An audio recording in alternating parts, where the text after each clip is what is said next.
Hello and welcome everybody to Parcham classes. Parcham classes के polity sessions में आपका बहुत बहुत स्वागत है। मेरा नाम Dilip Puri, I take your polity sessions. Polity में जो हम आज टॉपिक करेंगे वो है प्रेसिडेंट ऑफ इंडिया, हमारे भारत देश के राष्ट्रपति।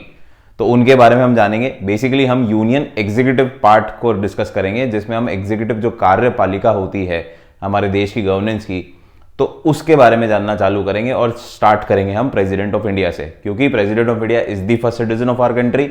तो सबसे पहले हम प्रेसिडेंट के बारे में पढ़ेंगे, फिर we'll move to the vice president and further on. तो हमको जैसे पता है कि हमारी तीन विंग्स होती हैं गवर्नेंस की, that is the legislative, executive and judiciary. तो आज हम चालू कर रहे हैं executive, union executive. Central government में एग्जीक्यूटिव जो है, जो मेन कार्यपालिका है, जो लॉज को इंप्लीमेंट करती है, उनके बारे में जानना चालू करेंगे। और उसमें सबसे पहले हम बात कर रहे हैं प्रेसिडेंट ऑफ इंडिया की। ठीक है, नमस्कार कोविंद साहब, इनके बारे में बात करेंगे आज हम। Article 52 to 78 in part 5 of the constitutional deals with the union executive. तो लास्ट हमने करा था part 4A which was inserted with an amendment, जिसको बोलते हैं हम फंडामेंटल ड्यूटी, और उसका आर्टिकल था आर्टिकल 51A। ठीक है, यहां तक हम कंप्लीट कर चुके थे। अब इसको आगे बढ़ाते हैं कहानी को। तो आर्टिकल 52 से 78 जो है वो डील करता है यूनियन एग्जीक्यूटिव से। एग्जीक्यूटिव आपको समझ में आ गया, कार्यपालिका जो मेन इंप्लीमेंटेशन ऑफ लॉ से डील करती है। और यूनियन मतलब हमारी सेंट्रल गवर्नमेंट की एग्जीक्यूटिव जो है उसके बारे में हम डिस्कशन कर रहे हैं। स्टेट गवर्नमेंट की बात नहीं कर रहे अभी हम सेंट्रल गवर्नमेंट की बात कर रहे हैं। सिमिलरली स्टेट गवर्नमेंट की भी होती है, तो उसको लेटर ऑन जब अपन स्टेट स्ट्रक्चर पढ़ेंगे तब कर लेंगे। अभी हम यूनियन की बात कर रहे हैं। तो यूनियन एग्जीक्यूटिव की बात करें तो इट कंसिस्ट ऑफ प्रेसिडेंट, जिसको आज हम पढ़ेंगे, देन आपका vice president, prime minister, council of ministers and attorney general of India. तो ये सब मिलके क्या बनाते हैं? ये सब मिलके बनाते हैं हमारा यूनियन एग्जीक्यूटिव। ठीक है ना, यूनियन की कार्यपालिका ये सब मिलके बनाते हैं। कौन कौन? President, vice president, prime minister, council of ministers और attorney general of India. President को क्या बोला गया है? So president is the head of the Indian state. Head of the Indian state, जो हमारे देश का हेड है वो कौन है? हमारा प्रेसिडेंट। लेकिन अब आप लोगों के मन में डाउट आएगा, सर प्राइम मिनिस्टर भी तो हमारा हेड है, प्राइम मिनिस्टर भी तो हेड है मेन। तो प्राइम मिनिस्टर को आप कैसे रिकॉग्नाइज करेंगे? So prime minister is the head of the government. Head of the government, जो सरकार है, जो बेसिकली देश की गवर्नेंस देख रही है, उसका हेड कौन है? प्राइम मिनिस्टर है। लेकिन अगर हम first citizen of our country या हेड ऑफ आवर कंट्री बोलेंगे तो हेड ऑफ द कंट्री कौन होगा? प्रेसिडेंट। हालांकि इनकी पावर्स, इनकी थोड़ी नॉमिनल पावर्स है, नाम की पावर्स है, मेन रूलिंग पावर्स किसके पास है? प्राइम मिनिस्टर के पास है। बट जो स्ट्रक्चर है उसके according president is the head of the state and he is also called as the first citizen of the country. ठीक है ना, तो जिस भी देश का जो प्रेसिडेंट होता है वो उसका फर्स्ट सिटीजन होता है, और हमारे भारत देश का first citizen is the president, जो आज की तारीख में है रामनाथ कोविंद साहब। क्लियर है? And x is the symbol of unity, integrity and solidarity of the nation. तो प्रेसिडेंट क्या है? प्रेसिडेंट एक रिपब्लिक प्रोसेस है, मतलब हर बार चुनाव के साथ प्रेसिडेंट इलेक्ट होते हैं। और क्योंकि प्रेसिडेंट का डायरेक्ट इलेक्शन नहीं होता, इनडायरेक्ट इलेक्शन होता है, यानी कि लोगों के जो रिप्रेजेंटेटिव चुने हुए गए हैं पहले एमपीज और एमएलएस के फॉर्म में, वो ही जाके प्रेसिडेंट का चुनाव करते हैं। अभी हम प्रोसेस भी देखेंगे किस तरीके से होता है, लेकिन आपको क्या ध्यान रखना है, ये किसके थ्रू आते हैं? इनडायरेक्ट इलेक्शन के थ्रू आते हैं। वहीं पे प्राइम मिनिस्टर क्या है? प्राइम मिनिस्टर डायरेक्ट इलेक्शन के थ्रू आते हैं, यानी direct citizen of our country जो होते हैं, जो लोग होते हैं, जनता है हमारे देश की, वो वोट करती है, फिर उसमें से प्राइम मिनिस्टर चुना जाता है। तो क्योंकि लोगों द्वारा चुने गया जो हेड है वो है प्राइम मिनिस्टर, डायरेक्टली लोगों द्वारा जो चुना गया हेड है वो है प्राइम मिनिस्टर, इसलिए मेन पावर्स भी किसके पास होती हैं? प्रेसिडेंट के पास होती हैं। और वहीं पे ये जो है, ये भले ही हेड ऑफ द स्टेट है, हेड ऑफ द कंट्री है, लेकिन ये इनडायरेक्टली चुने जाते हैं। इनडायरेक्टली कैसे चुने जाते हैं? जो हमने हमारे रिप्रेजेंटेटिव्स चुने हैं in the form of MLAs and MPs, वो जाके फिर प्रेसिडेंट का चुनाव करते हैं। क्लियर है? ये होती है हमारी प्रेसिडेंट की बात। And is the symbol of unity, integrity and solidarity of the nation, क्योंकि सब मिलके जो हमारे चुने हुए रिप्रेजेंटेटिव्स हैं, पूरे देश भर के जो चुने हुए रिप्रेजेंटेटिव्स हैं, वो जाके चुनते हैं हमारे प्रेसिडेंट को। यानी कि यूनिटी और इंटेग्रिटी बताता है हमारे देश की कि सबने मिलके एक प्रेसिडेंट चुना है। क्लियर है? फिर आते हैं हमारा इलेक्शन ऑफ द प्रेसिडेंट, जो भी हम बात कर रहे थे। The president is elected not directly, यानी कि indirectly by the people, but the members of the electoral college consisting of, तो हम क्या करते हैं, जो हमारे चुने हुए रिप्रेजेंटेटिव्स हैं उन्हीं का एक इलेक्टोरल कॉलेज बनता है। Electoral college basically a group of people जो इलेक्शन में इनका पार्ट लेंगे, तो इलेक्टोरल कॉलेज बनता है जो कि जाके प्रेसिडेंट को चुनते हैं। और इस मेथड को क्या बोलते हैं, इनका इलेक्शन क्या होता है, indirect election, proportional method by single transferable vote. ठीक है, तो अगर आप लोगों को नाम थोड़ा महंगा भी लगा हो, फैंसी भी लग रहा हो, तो बस याद कर लेना, ऐसी कोई परेशानी नहीं है ना, आपके डिटेल में जाना नहीं है आपके करिकुलम के हिसाब से। तो आपको क्या ध्यान रखना है, proportionate system by single transferable vote के थ्रू इनका सिलेक्शन होता है। ठीक है, अब इस इलेक्टोरल कॉलेज में, इस कॉलेज जो आपने ग्रुप ऑफ पीपल बनाया है जो कि प्रेसिडेंट को चुनेंगे, उनमें कौन कौन लोग होते हैं तो उनको जान लेते हैं हम। सो सबसे पहले the elected members of both the houses of parliament. Both the houses of parliament बोले तो Lok Sabha, Rajya Sabha, upper house, lower house, दोनों मिलके जो उनके जितने भी एमपीज हैं, 550 मेंबर आपके लोकसभा के, 250 मेंबर आपके राज्यसभा के, ठीक है ना, ये सब मिलके क्या होंगे, आपके पार्लियामेंट, आपके प्रेसिडेंट के चुनाव में पार्ट लेंगे। फर्स्ट हो गए। Second, similarly elected members of the legislative assemblies, यानी कि स्टेट लेजिस्लेटिव असेंबलीज जो होती है हमारे देश में, ऑफ दी स्टेट्स, वो मिलके भी लोग इलेक्शन में पार्ट लेंगे। तो यानी कि एमएलएस भी पार्ट लेंगे। तो एक तो एमएलएस सारे के सारे और एक एमपी सारे के सारे पार्ट लेंगे। बट प्रोवाइडेड, आपको क्या ध्यान रखना है, इलेक्टेड बात हो रही है। क्या बात हो रही है, इलेक्टेड बात हो रही है। क्लियर है ना। तो मैंने जो भी आपको राज्यसभा के ऊपर 250 सीटें बताई, तो उसमें नॉमिनेटेड भी इंक्लूड है। मैंने अभी आपको जस्ट एग्जांपल दिया था, नंबर दिए थे, बट आप क्या करेंगे, उसमें से नॉमिनेटेड लोगों को हटा देंगे। जो इलेक्टेड हैं, जो चुनाव के थ्रू आए हैं, वो ही पार्ट लेंगे प्रेसिडेंट के इलेक्शन में। क्यों लेंगे, क्योंकि हमारे चुने हुए रिप्रेजेंटेटिव्स ही हमारे प्रेसिडेंट को चुनते हैं। तो जिनको हमने इलेक्ट करा है वही तो पार्ट लेंगे ना। जिनको हमने इलेक्ट करा ही नहीं है, नॉमिनेट किया है, नामांकन हुआ है जिनका, तो उनको हम नहीं काउंट करेंगे। क्लियर है, नॉमिनेटेड मेंबर्स यहां नहीं आते।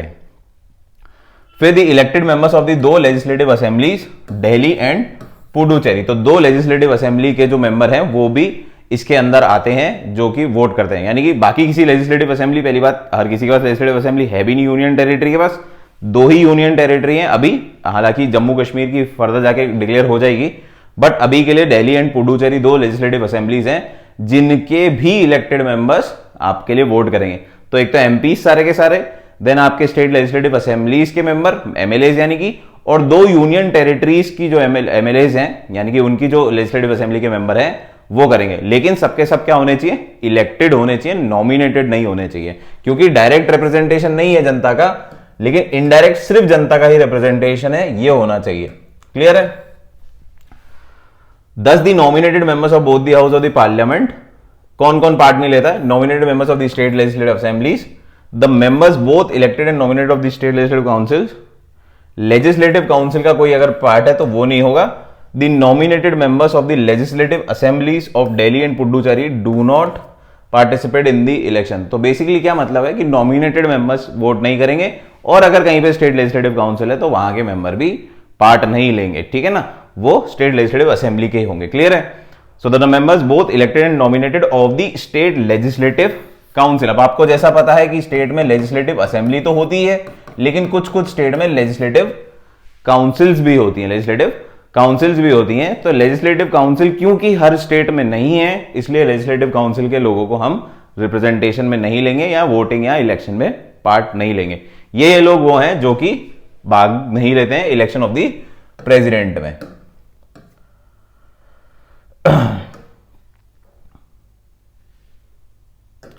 फिर है the constitution provides that uniformity shall be there in scale of representation of different state as parity between the state and as whole of the union and the election of the president. तो क्या बोलते हैं, ये आपको सिर्फ theoretical बात है, ज्यादा समझने की कोई बात है नहीं, क्योंकि हमारा जो रिप्रेजेंटेशन स्टेट से आ रहा है, स्टेट असेंबली से, और जो हमारा पार्लियामेंट से आ रहा है, वो दोनों पैरिटी में होने चाहिए, उनमें कोई डिफरेंस नहीं होना चाहिए। डिफरेंस इतना मतलब कैलकुलेशन का डिफरेंस नहीं होना चाहिए। इसलिए इसको बनाने का तरीका जो मैंने आपको बताया वो क्या है, single proportional system by single transferable vote के थ्रू इनका इलेक्शन होता है। प्रोसेस किस तरीके से, पूरा डिटेल में आपको जाने की जरूरत नहीं है। फिर भी किसी को आउट ऑफ क्यूरियोसिटी या अदर प्रिपरेशन देखना है तो प्रेसिडेंट का इलेक्शन का वीडियो भी आपको यूट्यूब पे मेरे नाम से मिल जाएगा। You can very easily go and check it from there. ठीक है।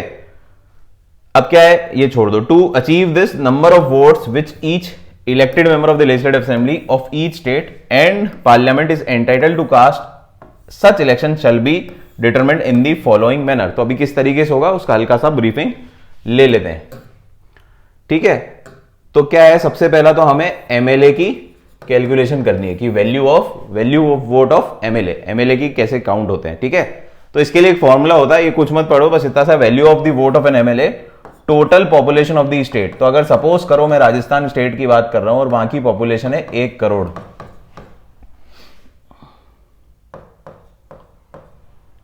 ठीक है, 1 करोड़ पॉपुलेशन है, upon total number of elected members. अब हमारे यहां पे सपोज करो, सपोज है ये कोई भी जनरल 100 एमएलए की सीट्स हैं, 100 पूरे स्टेट की 100 एमएलए की सीट है, तो एक एमएलए का वोट कितना हो जाएगा, 2 0 से 2 0 गए, ये हो गए हमारे 1 लाख, यानी कि 1 लाख वोट हो गए, 1 लाख की वैल्यू हो गई एक एमएलए की वोट की। And to simplify the calculation, इसको क्या कर दिया है, 1000 से डिवाइड कर दिया, क्योंकि पॉपुलेशन इतनी ज्यादा तो होती है, कैलकुलेशन इजी करने के लिए इसको 1000 से क्या कर दिया, डिवाइड कर दिया सबको। तो यानी कि राजस्थान के एक एमएलए की वोट कितना होगा, 100, राजस्थान के एक एमएलए का वोट कितना होगा, वैल्यू कितनी होगी, 100 के बराबर वैल्यू होगी। तो इस तरीके से आप एमएलए के वोट की वैल्यू निकालोगे, क्लियर है। सिमिलरली आप पार्लियामेंट के वोट की वैल्यू निकालोगे। क्यों निकाल रहे हैं, क्या निकाल रहे हैं, ये आपके बिल्कुल मतलब का नहीं है, इसलिए ज्यादा अपनी गिरारियां मत घुमाओ दिमाग की, परेशान हो जाओगे। आपको क्या ध्यान रखना है, बस एक ये फॉर्मूला ध्यान रख लेना कि total population of the state upon the total seats in the state, कितनी सीट्स है एमएलए की वो करनी है, एंड डिवाइडेड बाय 1000 या मल्टीप्लाई बाय 1/1000 उसको बोलते हैं।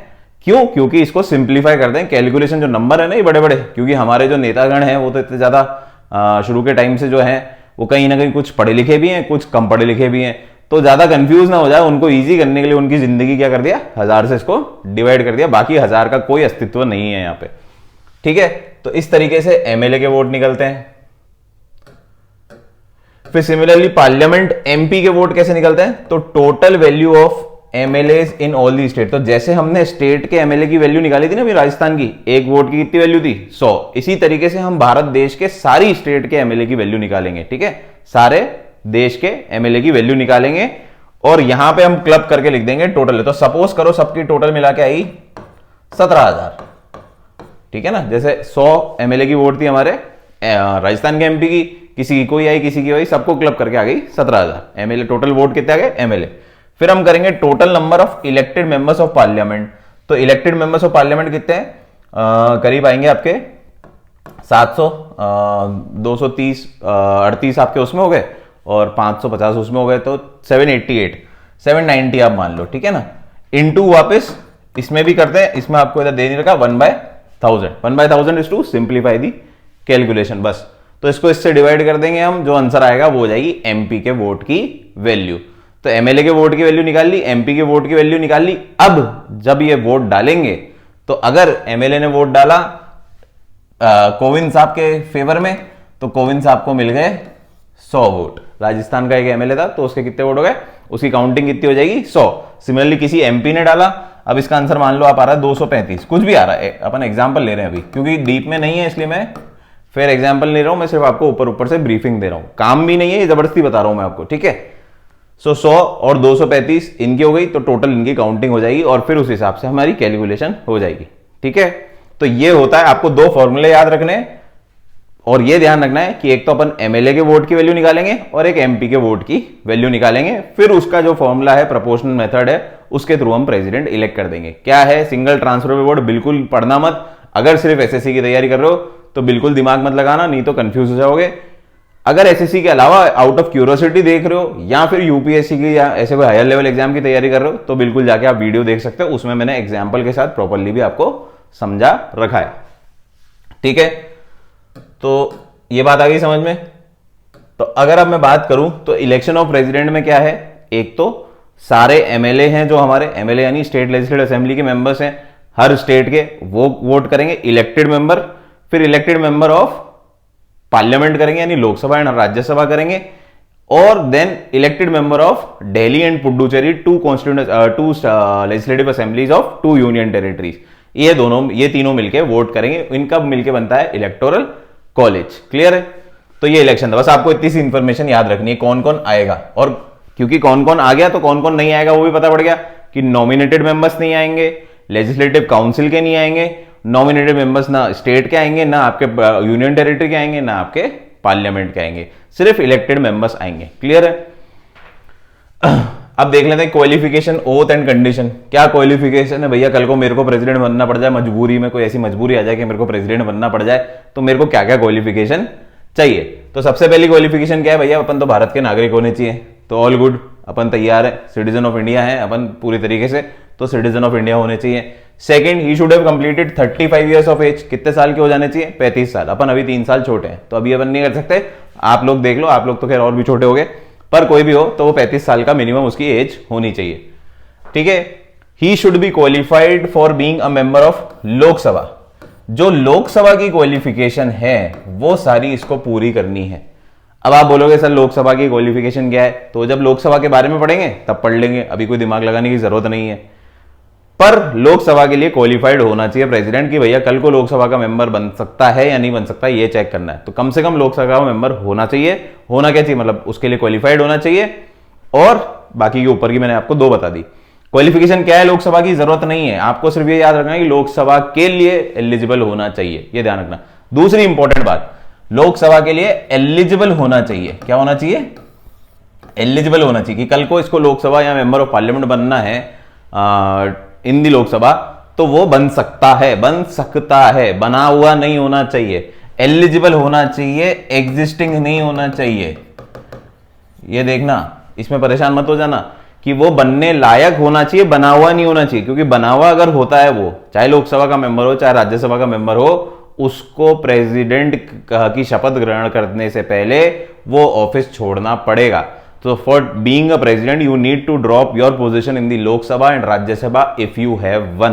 क्लियर है बात, ये ध्यान रख लेना कि भैया लोकसभा राज्यसभा के मेंबर हो तो आपको वेकेट करनी पड़ेगी। क्या करनी पड़ेगी, वेकेट करनी पड़ेगी। तो इसको ये मत मान लेना कि लोकसभा का मेंबर होना चाहिए, लोकसभा के मेंबर के लिए योग्य होना चाहिए, एलिजिबल होना चाहिए, वो उसकी क्वालिफिकेशन होती है। ठीक है। फिर आगे बढ़ते हैं, ही should not hold any office of profit under the union government. तो यूनियन गवर्नमेंट जो हमारी सेंट्रल सरकार है, उसमें किसी भी प्रकार का लाभ वाली पोजीशन ये होल्ड नहीं करेंगे, ऑफिस ऑफ प्रॉफिट होल्ड नहीं करेंगे कि भैया ये कोई और पोस्ट भी होल्ड कर रहे हैं और उधर से इनको अलग टाइप का प्रॉफिट या बेनिफिट हो रहा है। क्योंकि उसमें क्या होता है, कॉन्फ्लिक्ट ऑफ इंटरेस्ट की बात आ जाती है। क्या हो जाती है, कॉन्फ्लिक्ट ऑफ इंटरेस्ट। तो मेरा मोटिव तो है प्रेसिडेंट बनके, नॉमिनल हेड बनके जो मेरे साइन करने, मेरे को बिल पास करने, वो एक तरीका समझ में आता है। ठीक है ना मेरा है। पर अगर वहीं पे मैं कोई और ऑफिस ऑफ प्रॉफिट होल्ड कर रहा हूं तो हो सकता है मेरे डिसीजन बायस हो जाएं, मेरे डिसीजन बायस हो जाएं, क्योंकि वहां वाली जो पोजीशन है उससे मुझे शायद फेवर मिल सकता है या मैं फेवर ले सकता हूं। तो इसलिए ऑफिस ऑफ प्रॉफिट को इतना ही ध्यान रखना है कि कोई भी लाभ वाली पोजीशन नहीं होनी चाहिए इन दी यूनियन ऑफ गवर्नमेंट। वापस डीप इसमें बहुत ज्यादा है, पर अभी हम नहीं जान रहे ऑफिस ऑफ प्रॉफिट क्या है। हमारे लिए एसएससी में क्या है कि कोई भी लाभ वाली position in the same union government नहीं होनी चाहिए, नहीं तो दिक्कत हो सकती है, क्योंकि कॉन्फ्लिक्ट ऑफ इंटरेस्ट आ सकता है। ठीक है। और एनी स्टेट गवर्नमेंट और एनी लोकल अथॉरिटी और एनी पब्लिक अथॉरिटी। ठीक है ना।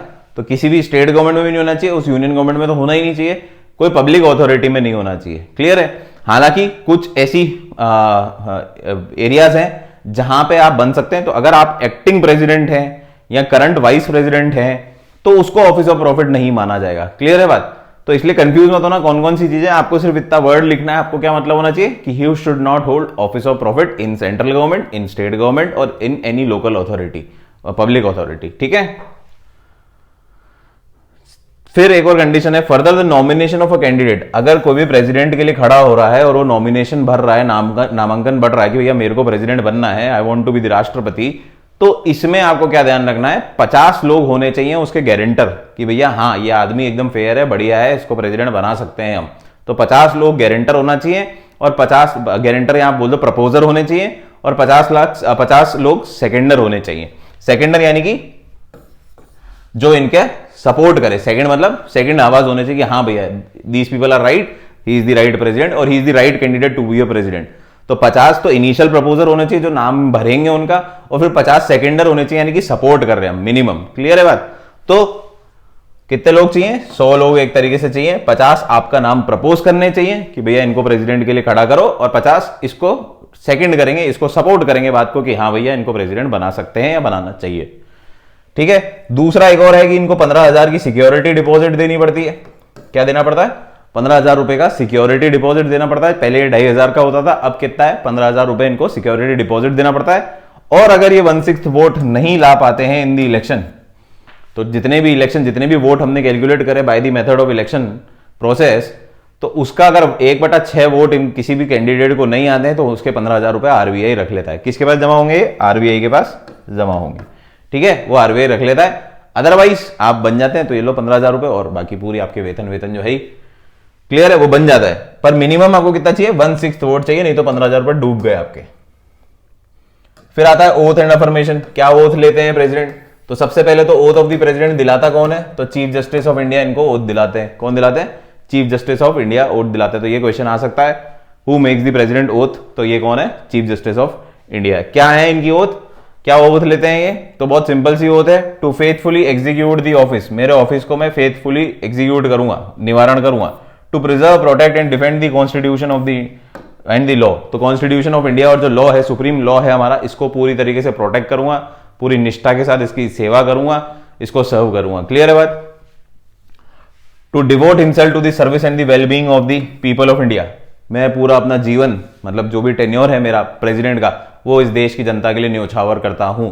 तो अब आप समझ सकते हैं कितनी इंपॉर्टेंट ओथ लेनी पड़ती है इनको। तो ये ओथ लेनी किसके सामने है? सीजीआई के सामने लेनी है, और ये ओथ ये लेते हैं। क्लियर है? सो this was the oath of the president. कुछ कंडीशन है वो भी देख लेते हैं जो मैंने आपको बताई थी कि क्या क्या कंडीशन है। एलिजिबिलिटी तो हो गई, कुछ condition. He should not be A member of either house of the parliament. ये मैं आपको बता ही चुका हूं, लोकसभा के मेंबर के लिए योग्य होने चाहिए, एलिजिबल होने चाहिए, पर होने नहीं चाहिए। ठीक है? और the house of state legislature, if any person is elected as president, he is deemed to have vacated his seat. Vacate करनी है upon his entrance to the president. He should not hold any office profit. कोई भी office of profit नहीं होना चाहिए। He is entitled without the payment of rent to the use of his official residence the Rashtrapati Bhavan. इनको साथ साथ क्या मिलता है? राष्ट्रपति तो ये बन ही जाते हैं, फिर रहने के लिए इनको एक राष्ट्रपति भवन मिलता है, जो कि एक बहुत बड़ा महल होता है। तो वो इनको अलॉट किया जाता है, राष्ट्रपति भवन। फोटोज आप जाके सर्च करिएगा, आपको बहुत अच्छा लगेगा, आपको लगेगा कितना बढ़िया घर है। ये मिलना चाहिए। तो अगर किसी का मन हो प्रेसिडेंट के लिए, देख लो कि क्या जाके आपको अकोमोडेशन सर्विसेज कैसी मिलेंगी, फिर आप हो सकता है आप भी कभी प्रेसिडेंट बनने की इच्छा रख सकते हैं। So this was the condition to the president office. दो और हैं, he is entitled to such emoluments, allowances and privileges as may be determined by the parliament. तो जो भी इमोल्यूमेंट, जो भी अलाउंसेस इनके डिक्लेयर्ड हैं, पार्लियामेंट ने तय कर रखे हैं, वो इनको मिलेंगे। आज की तारीख में इनको 5 लाख रुपए तो सैलरी मिलती है महीना, और बहुत सारे भत्ते अलाउंसेस मिलते हैं, वो आपको पढ़ने की जरूरत है। 5 लाख रुपए सैलरी है, और एक बार पार्लियामेंट ने डिसाइड कर दिया तो उस टेन्योर में उसको वापस डिक्रीज नहीं किया जा सकता, वो वही का वही स्टे होगा। तो आज की तारीख में कितने रुपए मिलते हैं इनको?